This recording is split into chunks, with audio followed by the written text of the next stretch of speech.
बिस्मिल्लाहिर्रहमानिर्रहीम। अस्सलाम वालेकुम नाजरीन, आप देख रहे हैं डेली सोशल पाकिस्तान और मैं हूं आपका मेज़बान मशकूर ज़ादी। नाजरीन, इस वक्त आपको एक तस्वीर नज़र आ रही होगी जिसमें एक डेड बॉडी पड़ी हुई है। ये एक मजज़ूब शख्स की लाश है जिसका इश्तिहार अखबार में दिया गया था तलाश गुमशुदा के नाम से।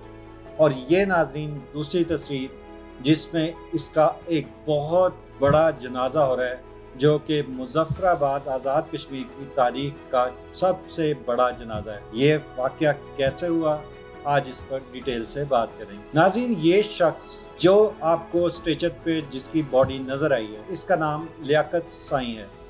ये मुजफ्फराबाद में रहता था। बचपन में इसको एक बीमारी हुई जिसकी वजह से इसके दिमाग पर असर हुआ और ये पागल हो गया। मजबूरन इसके घर वालों को इसे जंजीरों में बांधना पड़ा, मगर ये अल्लाह वाला हो गया। और ऐसा होता था कि इसके घर वालों ने बताया कि हम इसको बांध कर रखते थे तो ये वहाँ से निकल जाता। इस पर कई दफ़ा पहरा लगाया गया, मगर फिर भी ये वहाँ से कमरे से निकल जाने में कामयाब हो जाता था। उस पर उनके घर वालों को बहुत हैरत हुई और फिर उन्होंने इसे अल्लाह की रज़ा समझकर छोड़ दिया। अहले मोहल्ला ने भी उसकी शिकायत नहीं की क्योंकि उनके घर वालों को ये ख़तरा था कि ये बाहर निकल कर लोगों को नुकसान न पहुँचाए। बहरहाल उसके बाद इसने घर से बाहर निकलना शुरू किया और फिर ये उसकी रूटीन बनती चली गई।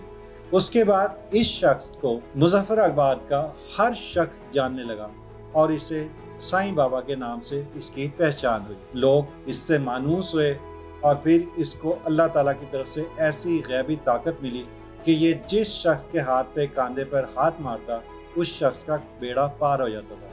तो लोगों की ख्वाहिश होती थी कि अगर रास्ते में वो जॉब के लिए जा रहे हैं, माँ अपनी बच्ची के रिश्ते के लिए जा रही है, या कोई बाप अपने बच्चे के किसी काम के लिए, या कोई ताजिर अपने बिजनेस के लिए जा रहा है, तो उसकी ख्वाहिश होती थी कि उसको लियाकत साईं मिल जाए, वो उसकी कमर पे थापड़ा मार दे और उसका काम हो जाए। लेकिन ये हर शख्स के साथ ऐसा नहीं करता था। गिनती के चंद लोगों के नसीब में ये थापड़ा आता था और उसका काम हो जाता था। इस तरह लोग गाड़ियों से उतरते, इसको अपने साथ बिठाते और इससे दुआ करवाते, इसके साथ वीडियोस बनवाते और इसके साथ सेल्फियां लेकर अपना काम निकलवाते। इसके पास एक बहुत बड़ा देगचा होता था। अब सब लोग बहुत हैरान होते थे कि इसके पास हर बार एक नया देगचा कहाँ से आ जाता है। तो जो वहाँ पे एक दुकानदार था जिसका देगों का काम था, उसको भी मालूम था कि ये अल्लाह लोग है, इसलिए ये जब भी उसके पास जाता अपना पुराना देगचा देता तो उसके बदले वो उसको नया देगचा दे देता था। वो उसको जंजीर से बांधता और उसको लेकर सड़कों पर फिरता।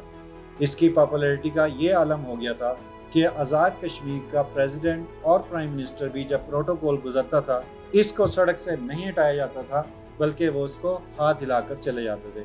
इस तरह इसकी शोहरत पूरे आज़ाद कश्मीर में हुई, क्योंकि इसकी रूटीन थी कि ये बस में बैठता, आज़ाद कश्मीर से अक्सर इस्लामाबाद आ जाता था, 2 से 3 दिन वहाँ रहता, बस वाले इसको बिठा लेते और ये इसी तरह वापस आ जाता। मगर 6 जून को ये घर से गया तो उसके बाद वापस नहीं आया।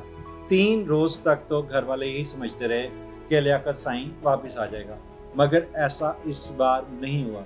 9 तारीख को उन्होंने फिर इसकी FIR करवाई और पुलिस में इसकी रिपोर्ट की कि हमारा एक बंदा मिसिंग है। पुलिस ने इसकी तलाश शुरू की। 11 जून को इसकी डेड बॉडी गोल्डा मोड़ से मिली। पुलिस ने ये डेड बॉडी उठाई, हॉस्पिटल भेज दी, लेकिन अस्पताल में इसकी शनाख्त ना होने पर उन्होंने इसका इश्तिहार भी दिया और इसके साथ साथ इसकी तस्वीर फेसबुक पर डाल दी। जब इसकी तस्वीर फेसबुक पर आई, आज़ाद कश्मीर के लोगों ने देखा, उन्होंने इसे पहचाना और इसके घर वालों को बताया कि इसकी लियाकत साईं की बॉडी मिली है। उसके घर वाले हॉस्पिटल इस्लामाबाद गए और इसको रिकवर किया। इसकी खबर को BBC ने भी रिपोर्ट किया, यानी इसकी पॉपुलैरिटी का आलम ये हो गया था कि ये इंटरनेशनल फिगर बन चुका था। बहरहाल अस्पताल वालों ने जब ये देखा कि 2 दावेदार आ गए हैं, एक ने दावा किया कि मैं इसका भाई हूँ, जबकि दूसरे का दावा था कि ये मैं इसका कज़न हूँ। झगड़े को देखते हुए अस्पताल वालों ने दोनों को डेड बॉडी देने से इनकार कर दिया कि इसकी बॉडी को पुलिस के हवाले कर दिया। उसके बाद इसकी नमाज जनाजा हुई। इसकी नमाज जनाजा में मुजफ्फराबाद आज़ाद कश्मीर के हर शख्स ने शिरकत की और तकरीबन 20,000 के करीब अफराद इसके जनाजे में शरीक हुए। जो ही ये खबर सोशल मीडिया पे आई तो सोशल मीडिया को अंदाज़ा हो गया कि वो माफिया जो मज़ार बनाने के शौकीन हैं اور ایسے لوگوں کا استعمال کرتے ہیں، اتنا بڑا جنازہ دیکھ کر لازمی اس کی لاش پر جو ہے وہ اپنا کاروبار کریں گے۔ اس پہ سوشل میڈیا پہ جب بہت زیادہ آواز اٹھی تو وہ لوگ جو اس کی لاش لینے اور اس کا مزار دیکھنے کے خواب بن رہے تھے، ان کو بہت زیادہ مایوسی ہوئی اور یوں اس کو مظفر آباد میں ہی دفنا دیا گیا۔ بی بی سی نے اپنی خبر میں یہ بھی لکھا ہے کہ جب اس سائنس سے سوال کیا گیا کہ آپ یہ دیگچہ زنجیر میں باندھ کر کیوں کھینچتے ہیں، تو اس نے بڑا مزیدار جواب دیا۔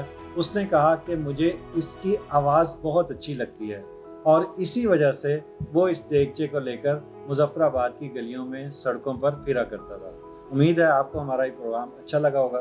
اگر اچھا لگا تو اس پروگرام کو لائک بھی کیجیے اور شیئر بھی کیجیے۔ اس کے ساتھ ہی اپنے میزبان مشکور زیدی کو اجازت دیجیے۔ ناظرین گرامی، قبل آپ سے ایک گزارش ہے کہ ہمارے چینل کو سبسکرائب کر لیں